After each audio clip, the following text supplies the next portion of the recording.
Buongiorno a tutti, oggi siamo lieti di essere insieme al dottor Enrico Mirandola di Glocal Servizi. Glocal Servizi è partner di Ance Verona per la consulenza su finanza agevolata. Con loro stiamo organizzando una serie di incontri e interviste dove avremo l'opportunità di esplorare diverse opportunità di agevolazione disponibili per le imprese che desiderano investire, valutando insieme le soluzioni più adatte a supportare i loro progetti di crescita e sviluppo. In particolare, nel video di oggi, andremo a valutare insieme al dottor Mirandola il contributo messo a disposizione dalla Regione Veneto per le imprese che intendono sostituire impianti termici inquinanti. Buongiorno Enrico, ci presenti brevemente Glocal e ci parli di questo nuovo bando per la sostituzione di impianti termici inquinanti. Buongiorno Giustino e grazie in primis ad Ance Verona per l'invito.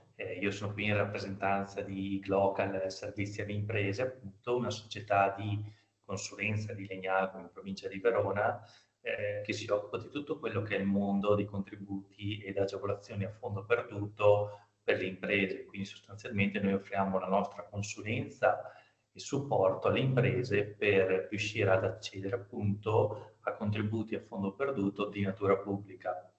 In particolare oggi approfondiamo il contributo a fondo perduto alle imprese per la sostituzione di impianti termici inquinanti promosso dalla Regione Veneto.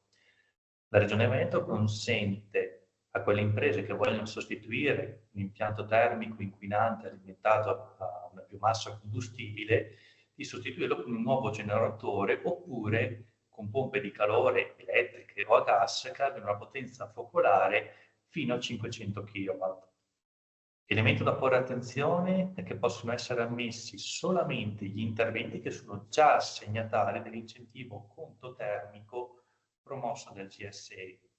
Sostanzialmente, se un'impresa ha ricevuto la delibera di ammissione del GSE successivamente al 6 dicembre 2024, può andare a cumulare l'agevolazione GSE con il contributo della Regione Veneto fino ad arrivare ad avere un'intensità di aiuto del 65% rispetto alla spesa, all'investimento, alla spesa sostenuta e fino ad un massimo di 80.000 euro.